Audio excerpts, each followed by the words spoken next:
All right, we'll do a quick warm-up, and I want you guys to check with your neighbor and see if you guys can agree on the naming here.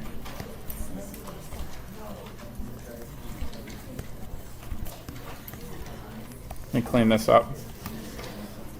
All right, so check with the neighbor and see if you guys can agree with the name of this molecule.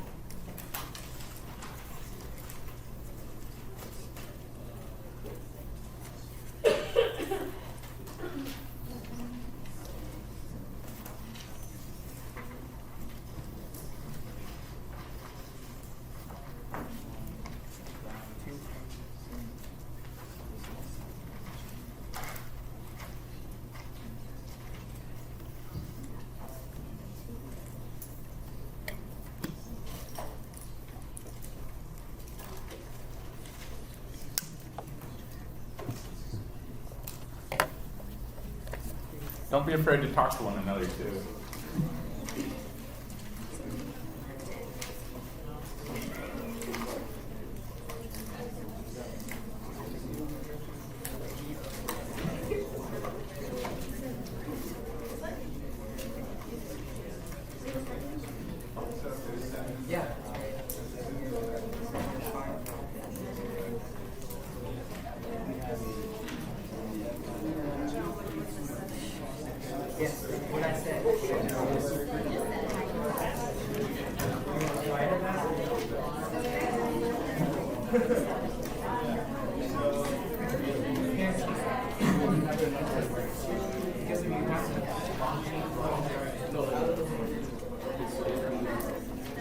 All right, raise your hand if you think you've got it. All right, I'll give you guys 30 more seconds and then we'll go over this.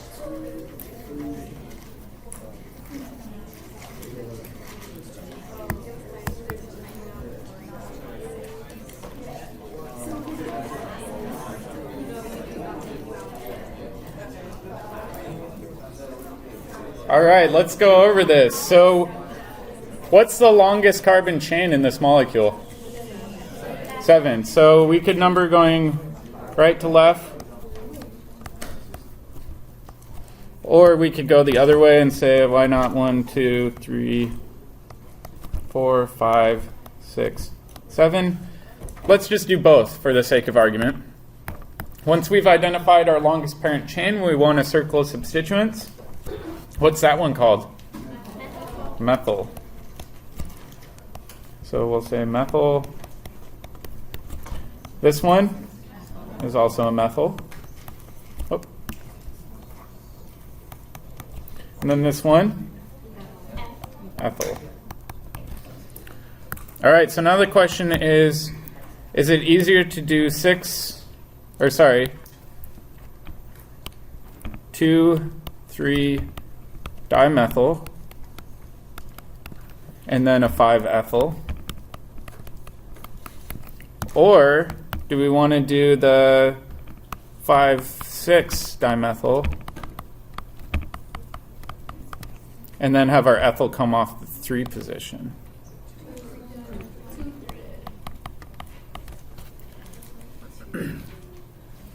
What do you guys think? First one. So in this case, we prioritize our numbering so that we can try to minimize it. A trick you can do is just add them all up together. That's a general rule of thumb too. The lowest, if you add all the numbers together, wins. Okay, so now if we name this, we have to alphabetize it next. So do I compare D to E?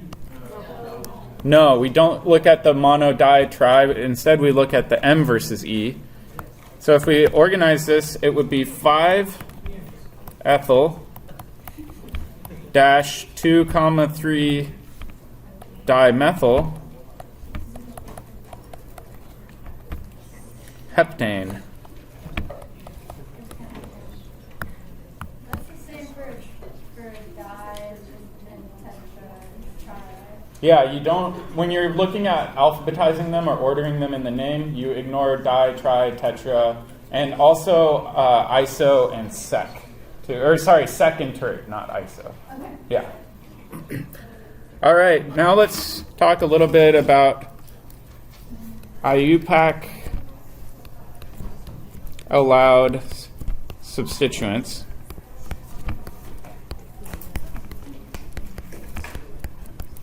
which most of you guys looked up on your own already, so hopefully this won't be too bad. And we'll start with the propyls. All right, so let's imagine I've got an R group on our parent chain. Normally we imagine a propyl that's 3 carbons, right? Is there a question in the back? Yeah, are you going to mark us down places you put dashes in the wrong place? No, but eventually I want you guys to get good at laying it out formally. Yep. All right, so normally we think of a propyl substituent as something that's 3 carbons long, right? Well, we also have 3 carbons in this molecule as a substituent, right? So let me show you guys the naming convention. So normally when we name this, we'd say propyl, because we'd go 1, 2, 3. 3 carbons is a propyl group. This one we call isopropyl. And it gets confusing a little bit. If we go through and we name this really systematically, we could also name this as 1-methyl ethyl. So if you do have a substituent coming off, what you do is you number your substituent along its longest chain. So in this case, the longest chain in the substituent is 2 carbons long. So it's an ethyl substituent with the methyl group coming off the 1 position of the ethyl substituent. So we could call this isopropyl or 1-methyl ethyl. I had somebody ask me, well, what does that do with the alphabetization rule? It could switch the order, right? So in this case, we would follow M as our alphabetization instead of I. So it could change the order. Both of them are IUPAC allowed. So you're allowed to write it in either method. All right, we also run into butyls.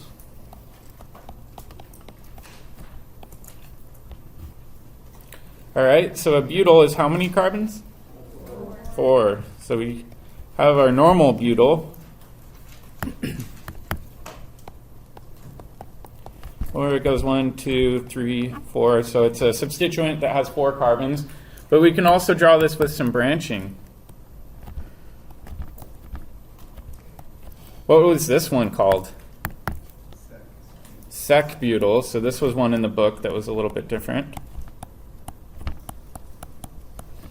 And again, we can name this using really formal rules. And we could say, well, the longest carbon chain in our substituent is 1, 2, 3 carbons long. So some people will call this 1-methyl propyl. Again, either one's okay. When you are doing alphabetization for this, you'd be comparing B or M. We don't look at the sec when we're alphabetizing. The other one that pops up a lot,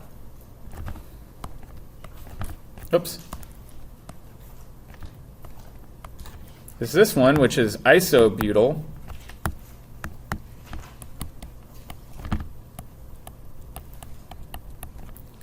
And isobutyl could also be called what?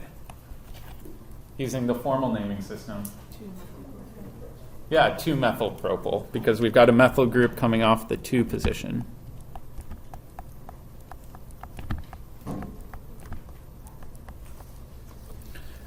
This is where things get weird. We don't skip the iso with the alphabetization. The iso actually gets included.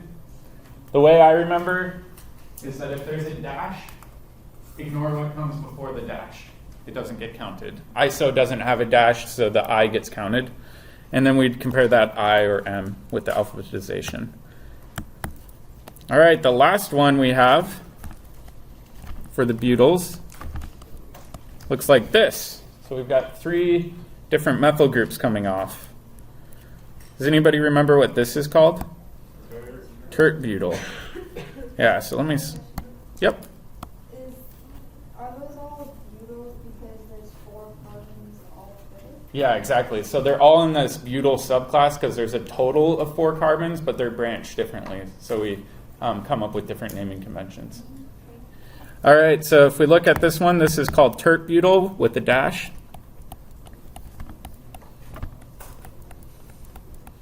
Or we can number it. The longest carbon chain would be 1, 2. So what would this be called using the formal naming convention? Yeah, this one would be 1,1-dimethyl ethyl. So normally when chemists are using these substituents, it's a lot easier to say tert-butyl than 1-methyl ethyl. It makes it sound like you're stuttering a little bit if you say dimethyl ethyl or one of those other formal names. So I prefer that we stick with the conventional naming system of using tert, iso, or sec. For a sec butyl, if we put R on the top, then it will look like it will be on our second carbon. So the second butyl was For which one? Sec-butyl or isobutyl?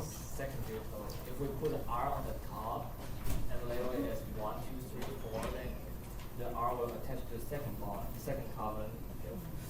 Would that make a little bit more sense? It depends on how you draw it. Either way, sec-butyl always has that methyl substituent coming off of the one position. Because the information I got on that is they put the R on the top rather than the last. You can draw molecules upside down, right side up, however you want. You can spin them around, but this methyl group has to always come off of that one position for sec-butyl. So regardless of how you draw. All right. So now we're going to get into a little bit different things. We're going to get into naming ring systems. Specifically, naming bicyclic ring systems.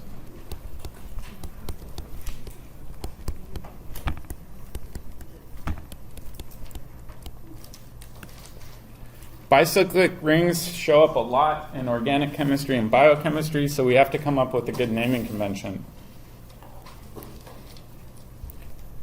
Actually, let me rephrase this to cyclic. We'll do both. So let's say we've got monocyclic.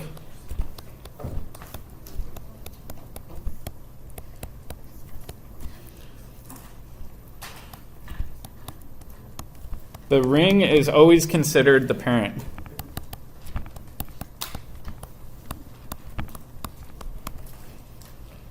Number 2 is the substituent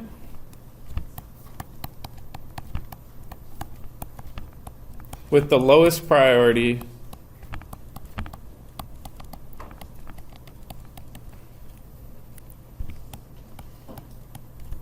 should be at carbon 1. What is lowest priority? So meaning which one's lowest alphabetically? Yeah, so if we're debating between a chloro and a bromo, the bromo would be placed at carbon 1 when we're deciding what the numbering is going to be. And number 3 is, again, we want to minimize numbering.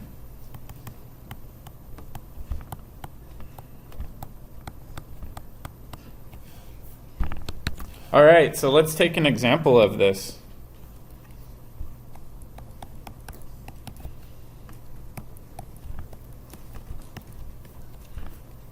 We've got this and that. What would our parent be in this case? Cyclohexane, right? So it's not just a regular hexane, it's not a straight carbon chain. But if we go through, our largest ring in this case is just going to be considered the parent. Whoops. So we can go through and say, well, there's 6 total carbons in here, so this is going to be a cyclohexane. Okay, now we've got these substituents coming off of the ring. We've got this one up here. What's that called? Tert-butyl. Okay. When we're looking to assign priority, do we look at the T or the B? The B. So if we're assigning priority, we look at the B. Okay. Then we've got this other substituent down here. What's this called? Isopropyl. When we're assigning relative priority, do we assign it to the I or the P? The I, because there's no dash in this case, right? All right, so let's merge these together into one cohesive name. So what comes first, the tert-butyl or the isopropyl? Yeah, so in this case, the tert-butyl gets assigned carbon number 1. So we'll go 1, 2, 3, 4, 5, 6. So the name for this would be 1 tert-butyl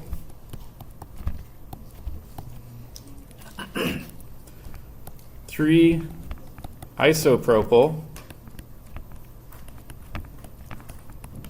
cyclohexane. It's quite the mouthful. Alternatively, you could have used the formal naming system and it'd be structured a little bit differently, but typically I prefer to use the isopropyl and the tert-butyl. Yep. You only use commas with the numbers? You only use commas when you have two numbers in sequence. So like 3, 3, you'd have a comma in between them. But you use dashes between numbers and words. Yep. If you were to use the parentheses, how would you syntax that in? So do you want to do the full formal naming? Or just to kind of see where the parentheses go? Yeah, let's do the full formal naming underneath here. So this would be 1,1 dimethyl ethyl. This one would be, 1 methyl ethyl. So if we were to name this, we again need to assign priority. So the M would come there, and the M would come here. In this case, I believe the lowest priority would go to methyl ethyl, the 1 methyl ethyl, because it doesn't have as many numbers. So if we name this, this would be 1 methyl ethyl, comma 3 1 dimethyl ethyl, cyclohexane. You can kind of see why I prefer writing tert or iso. It gets kind of crazy. But essentially, this whole thing in brackets gets counted as isopropyl. Okay. Yep. Do 1, 1 again? I'm kind of confused. So if we're looking at tert-butyl up here, first thing we do is identify the longest continuous carbon chain, which is 2 carbons. So the parent of the substituent is an ethyl. And then we've got 2 methyl groups coming off that one position. So we call this 1 dimethyl ethyl. So do you see these 2 methyl groups here and here? They're both coming off of carbon 1. So it's 1 dimethyl. And then the longest continuous carbon chain is an ethyl. Oh, okay. Yeah. I know this is tedious, but we got to learn it. Yep. Is the numbering on the formal name, is that worked around or am I Yeah, so when we switch to this naming convention, 1 methyl ethyl beat out 1 dimethyl ethyl. So does that change the carbon number? Yeah, so you want to make sure your alphabetization follows the numbering system too, for rings. So because this was lower priority, it got assigned to carbon 1, and so we changed our numbering system on the ring. So then wouldn't that be 4 then? Or different carbon numbers? Or why not? So if we're numbering this one, this is now the lower priority. So we go 1, 2, 3, 4, 5, 6. So in that case, our numbering system changed. Yeah. Yep. We only have to memorize the black one. We don't have to. Yeah, I would focus primarily on the black ones now. You may see them flip-flopped occasionally, and so I wanted to show you guys both conventions. Yep. How can you put methyl ethyl before dimethyl ethyl? So in both cases, we're at a tie. The parent is methyl ethyl. I believe because this only has 1 on there, this one goes first. I'll have to look that up, though. I'm actually a little bit uncertain on that, which priority comes in that tiebreaker. I just wanted to show you guys the other potential formal names you might see. All right, so let's go on to bicyclic names.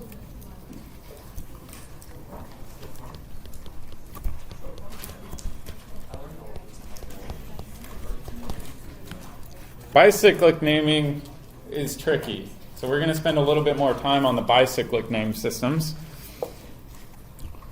Rule number 1 is count all carbons in the ring system.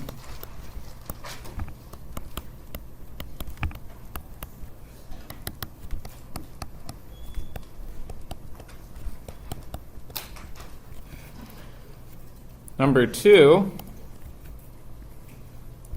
this won't make sense until we see an example, but just trust me on this. We're going to have brackets and then a number that's x dot y dot z, where these are numbers that fill in. So x could be 3, y could be 2, and so on and so on. These are bridge lengths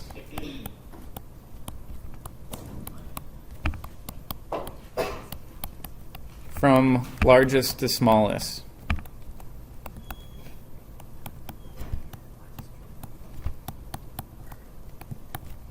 We'll see this in an example and it'll make more sense in context. All right, number 3 is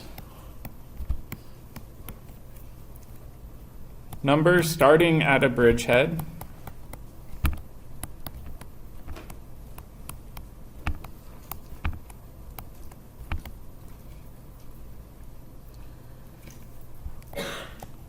around your largest ring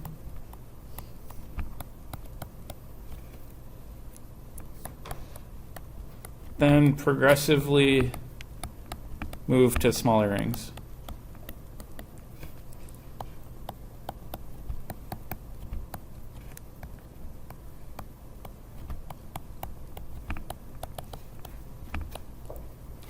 All right. So let's take a look at an example and put this into context.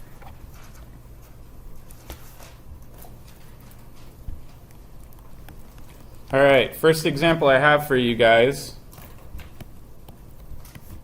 looks like this.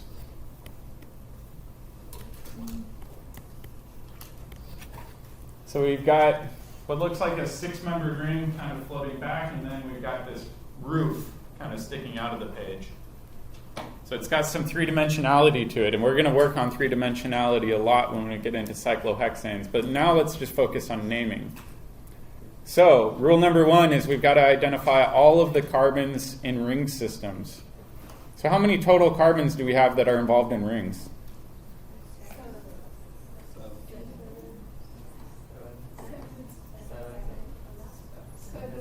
So we definitely have 6, right? 1, 2, 3, 4, 5, 6. But does this one on the roof count? Is that a part of a ring? Yes. Yeah, it's also part of a ring. So the parent for this system will be referred to as a heptane. This is our parent. Now what we need to do is we need to identify bridgeheads in this molecule. Whoops. So a bridgehead is a carbon that's a part of 2 separate ring systems, or more than 2 potentially. So where are our bridgeheads? At the top and bottom, right? So this would count as a bridgehead. And this would also count as a bridgehead.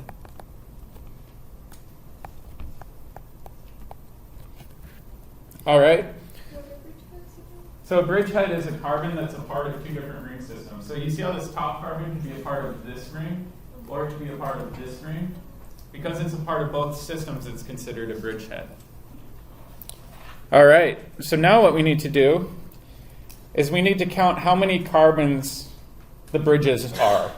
So what I mean by that is, let's say we're going from this bridgehead up here over to this bridgehead up here. How many steps or carbons does it take to get from one bridgehead to another?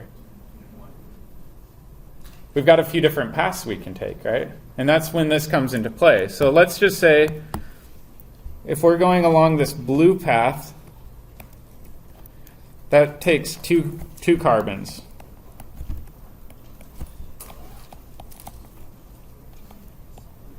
Right? So if we're going from bridgehead at the top to the bridgehead to the bottom on the blue path, that's a 2-carbon bridge.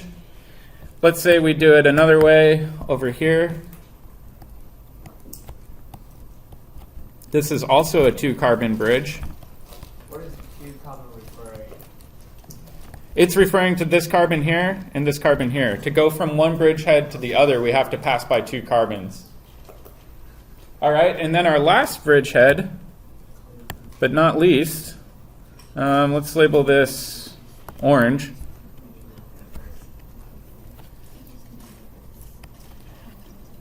How many carbons does it take to get from one bridgehead to the other? 1. So we've got a 1-carbon bridge.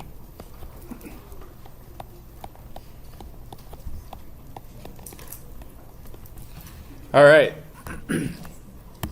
So now what we do is we have to first start with bicyclo because this is 2 fused rings. So we start out by listing bicyclo. And then we start with a bracket. And what we need to do is list the bridge lengths from longest to shortest. So what's our longest bridge length to go from one bridgehead to another? 2. So we'll say 2, period. What's our next longest bridge length? 2. So it's a tie, so we just do 2.2. What's our next longest bridge length? 1. Then we close our brackets. And then last but not least, we fill it in with heptane. There we go. That's the official name of this molecule is bicyclo-2,2,1-heptane. So anytime you see 2 different ring systems, it's going to be bicyclo. We're not going to get into beyond bicyclic naming systems. You will see them. For example, cholesterol has 5 different rings, but when you get into molecules that are that complicated, you normally just call them molecule A, molecule B, molecule C, and draw them. Yeah. All right, let's do another example. Yeah? Why is it 2 to 1 like that one? You always want to start going from largest to smallest. Yeah. Yep. What is the bicycle mean? What is that called? Bicyclo means that there's 2 rings in this molecule. So it's 2 fused rings that are forming one molecule. Should it be 3? Blue one, green one, and total the big one. In this case, we just call it bicyclic because you can draw 2 separate rings in there. We'll take a look at more examples. Because we have 2 carbon bridge and another one. Yeah, I mean, topographically, you could look at it and say, well, there's a total of 3 rings, but regardless of how you name it, the naming would be the same for the bicyclic ring So the system. reason we call it bicyclone because we only have 2 kinds of bridge. Yeah. Okay. All right, let's do another example.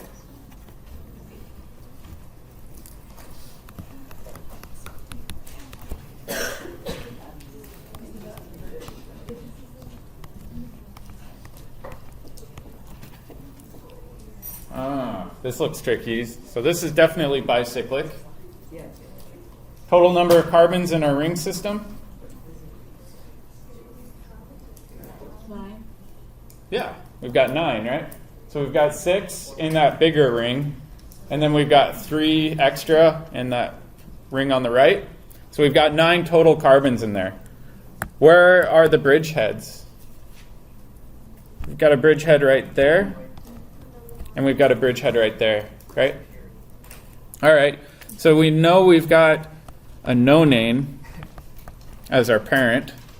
But what we need to do now is identify our bridge lengths. So I see a bridge going from one bridgehead to the other if we follow the green path.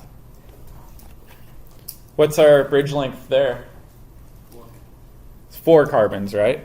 So we go 1, 2, 3, 4 carbons to go from one bridgehead to the other. So this is a bridgehead of 4. What about if we go from one bridgehead to another using the other ring? Yeah, it would just be 3. All right, what about our last bridge? You guys caught my trick. You go from that bridgehead to the other, you don't go through any carbons. So if we look at this, this is a bridge of 0 carbons. It's just a span bridge, right? All right, so now we need to name this. So we've got bicyclo. And then what goes in the brackets? Yeah, we start with the biggest, which is 4. Then we go to the next biggest, which is 3.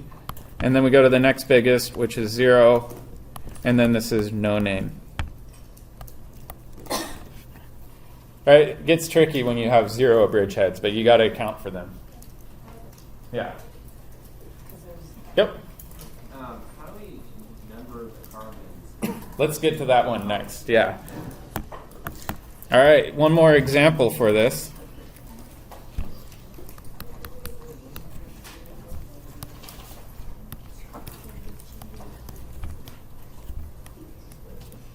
All right, now on this little roof position, we've got a methyl sticking off. How many carbons are in the ring system? 8. Does the methyl group sticking off the top count? No, it's not a part of a ring system. It's just dangling off of a ring. So this one still has 7 carbons off of it, so it's a heptane. And again, we need to identify our bridge lengths. So we could say, all right, this one goes a bridge length of 2. This one over here is also a bridge length of 2.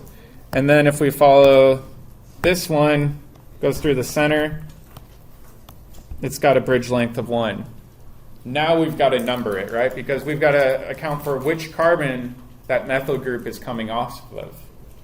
So I'm going to erase this just for clarity. And we'll go through and we'll number these. And I'm going to change colors. All right, you always, always, always start at a bridgehead with carbon number 1. So we're going to go 1. And then what we do is we want to go around the longest possible ring path. So what's the longest possible ring we could make?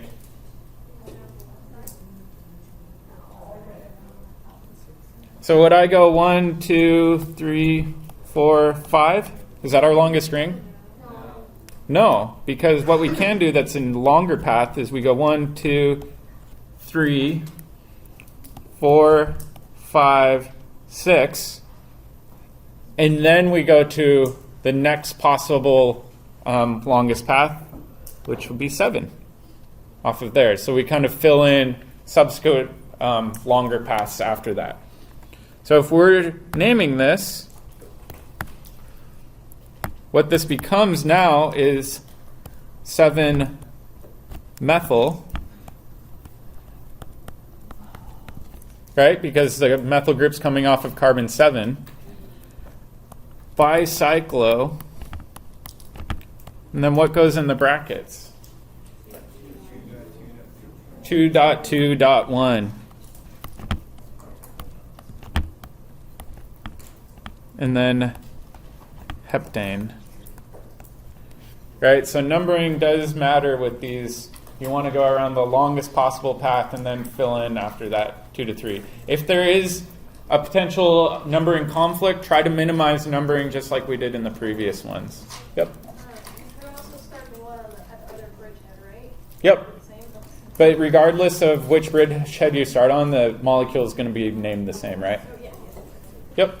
So, where your 6 stops, you move like again, and then to get to the 7, is that possible? You can pass through one and then leave the next one? Yep, so you have to pass through the bridgehead again when you're continuing to number.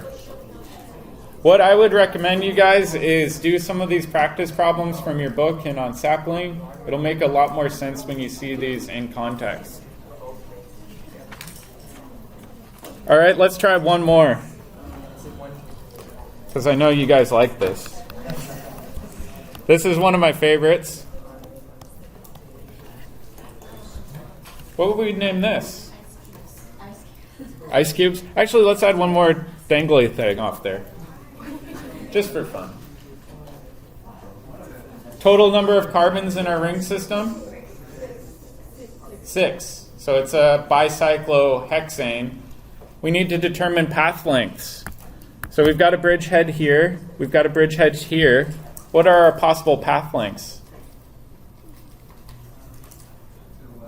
Check the bottom and go to the lowest number. Yeah, so we have a bridge that goes through the blue path that goes through 2 carbons, or one that goes through the green path that goes through 2 carbons, or we have one that completely jumps the bridge and has 0 carbons. All right, now we need to number it. So let's number this. We start at a bridge head. Would I go 1, 2, 3? No. What we want to do is minimize numbering, so we go 1, 2, 3, and then 4, 5, 6 around our longest ring, right? So now if we name this, we've got 2-bromo, bicyclo,